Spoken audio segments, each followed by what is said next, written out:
Do you miss the glory days of MMORPGs? Back when you were dropped in what felt like a completely unexplored world with infinite possibilities. You spawned into the game for the first time, and there was instantly a feeling of mystery. You'd quest for a bit, see some high levels hanging out near the starting area, wearing their epic gear, and it'd inspire you to keep playing to eventually obtain that same badass gear. Cosmetics from a cash shop and transmog wasn't a thing back then, remember? Every game felt like a new adventure, every character meaningful, with people potentially recognizing you in a capital city within server communities. The glory days of MMOs felt so magical because the games were huge, the music was epic, and for most of us, these were our first open world multiplayer experiences. But not all of it is nostalgia. The success of classic WoW iterations and old school RuneScape show that older design philosophies, whilst outdated and used differently nowadays, can still appeal to a large audience. Even the forefathers of MMOs like Ultima Online or EverQuest still see a lot of people going back to the private servers just to experience that classic style of MMO design, where your choices were impactful, progression felt meaningful, and social interaction was more abundant. I'd consider the MMO glory days to be the time period from roughly 1999 to 2012. The release of World of Warcraft in 2004 elevated this time period significantly though. These years, starting from Ultima Online, EverQuest, RuneScape to WoW, and so many more that I can't list, created a highly competitive, and most importantly, incredibly motivated market. People loved MMOs, and developers wanted to be a part of this new virtual world phenomenon. Just from 2004 to 2005, 31 new MMORPGs were released, ranging from Dofus and Metin 2 to World of Warcraft and Guild Wars 1. In 2021, we saw Elion and New World release. Elion died pretty much instantly, and New World has had its fair share of struggles to say the least. In 2022, we've only really had Lost Ark. Throne and Liberty by NCSoft was supposed to release at the end of the year, but is delayed till 2023.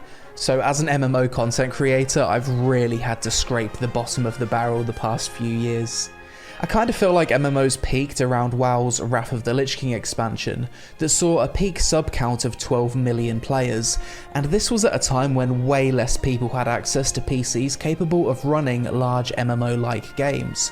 In today's gaming market, if we had a new MMO phenomenon as big as WoW was at its peak, surely that player count would be at least double due to the growth of gaming as a whole. So what happened? And what would need to happen to MMOs for us to go through another time period where MMORPGs are the hype genre again?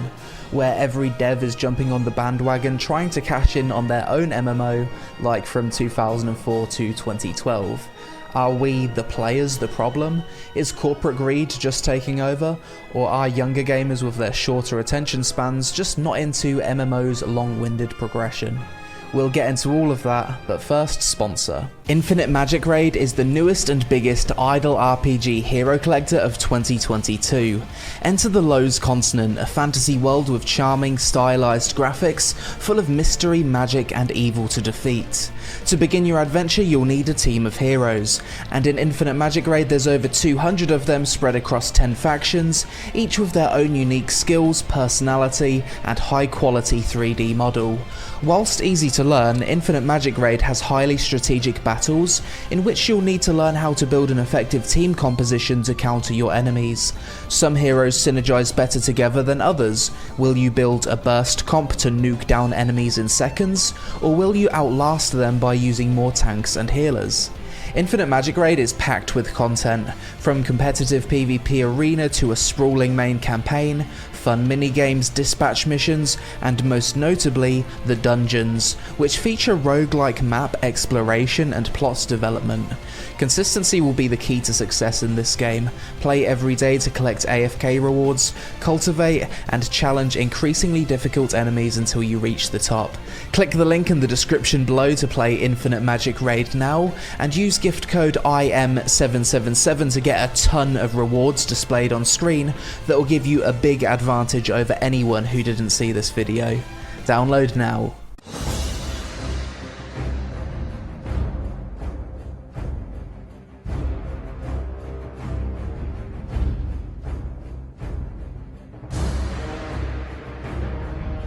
For the past few years, MMO releases have felt something like this. A new game comes out, everyone's excited and hyping it up pre-launch. Then check this out. What is eternal? Damn it! Because even if the game sucks long term, that new MMO feeling is always fun for a while. Maybe you get your old gaming group back together for launch, book some time off work, and within a week or two the cracks have already started to show, and the game's bleeding players. After going through this cycle over and over again, you start to get a sense of guilt that the time you scheduled off work probably could have been spent better with friends, family, or an actual vacation. But instead you just wasted your time on another failed MMO, making you more and more jaded. New MMO releases nowadays almost never see a growing player base after launch. It felt like MMOs during this time period did a much better job at retaining players and even gaining players. In recent years, the only MMO I can think of that's actually managed to gain players is Final Fantasy XIV. Konnichiwa, you magnificent bastards! Are people just fundamentally bored of the MMO formula? Why do so many games feel empty and repetitive? What's happened to us, and how has game design changed in the last 20 years? Well, for one, we have changed. Like a pack of rabid dogs, we're jumping on every nugget of information whenever a new MMO is announced. Early access, oversharing development updates, and open betas get us excited for the adventures to come, but also allow us to explore the world, theory craft builds, and map out leveling routes, so by the time a new MMO has fully released, we're ready to min-max the ever-living shit out of it. Less people played games that way back in the day. Do you remember being excited to get your first pair of shoulders back in vanilla WoW? They looked like a rug at best and gave you nothing but armor, but to fill that empty slot after days of progress felt amazing. I bet there were times where you'd stray from the path just to kill random mobs in the world, not because they were optimal XP, but because it was new and it looked at you funny. I'm gonna kick your ass. We haven't even touched on data mining yet, but let's just call this overarching change information pollution. The moment info is leaked or discovered, it's shared in the form of YouTube videos, Twitch live streams, tons of different guide websites, and word of mouth. This will not go away, and yes, I understand that I'm part of the problem here. Nowadays, there's much more of a financial incentive for people to create websites with in-depth guides on every aspect of an MMO. Achieving world's first max level whilst live streaming on Twitch could potentially kick off a streaming career, and sponsors would happily pay thousands of dollars for a 90-second ad on a gaming video with a few 100k views. MMO developers need to find a way to make their games with enough complexity that simply watching guides won't necessarily make you succeed. Compared to older games, modern MMOs typically have a much more casualized open world and overall experience, to the point where going out and exploring doesn't feel dangerous. Unless you're inside a raid or doing some instanced challenge mode content, monsters in the world are usually trivial. Contrast this to EverQuest back in the day, where random mobs roaming the world would often require multiple players to take down. Developer time is often wasted by focusing on brainless target dummies across the world in which killing them makes you feel absolutely nothing. If I attack a humanoid in WoW Classic, it will run away at low health, which not only makes sense realistically, but also makes you think about executing targets, or just simply not pulling monsters inside huge camps. Most games don't even think about simple interactions like that anymore. In the pursuit of accessibility, MMOs have kinda lost their sense of accomplishment, during the leveling anyway. Also, is it me, or did older MMOs just feel bigger?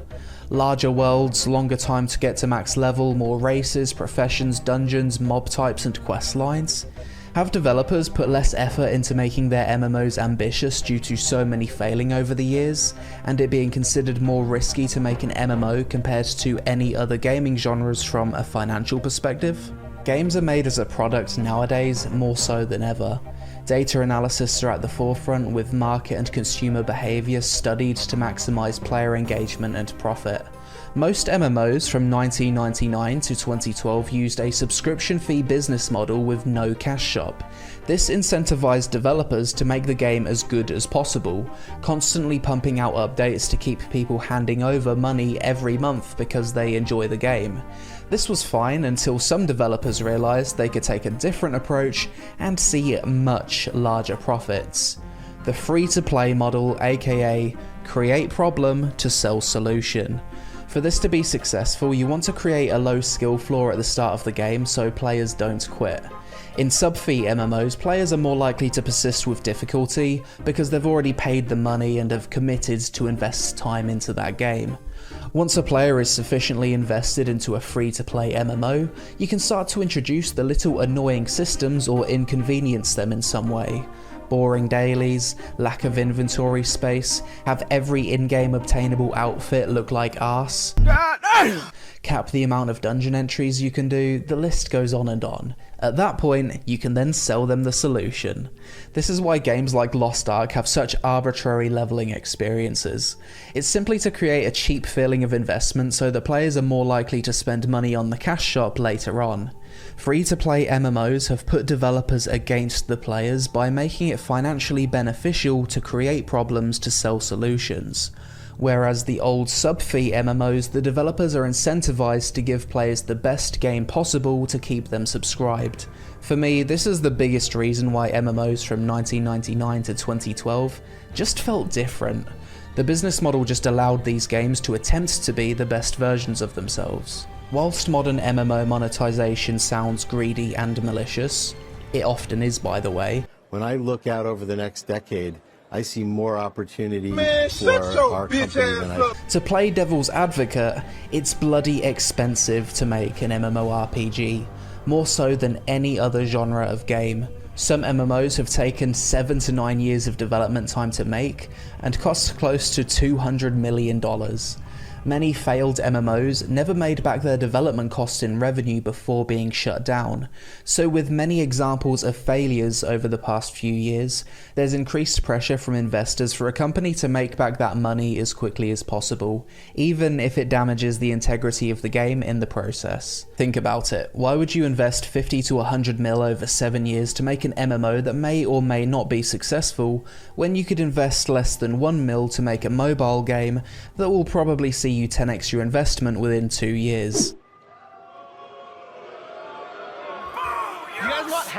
Unfortunately, as gaming monetization has changed, the risk versus reward just isn't there for MMO investment nowadays like it used to be back when it was the hype genre. So is there any hope? Will we ever see MMOs become the hype bandwagon genre again?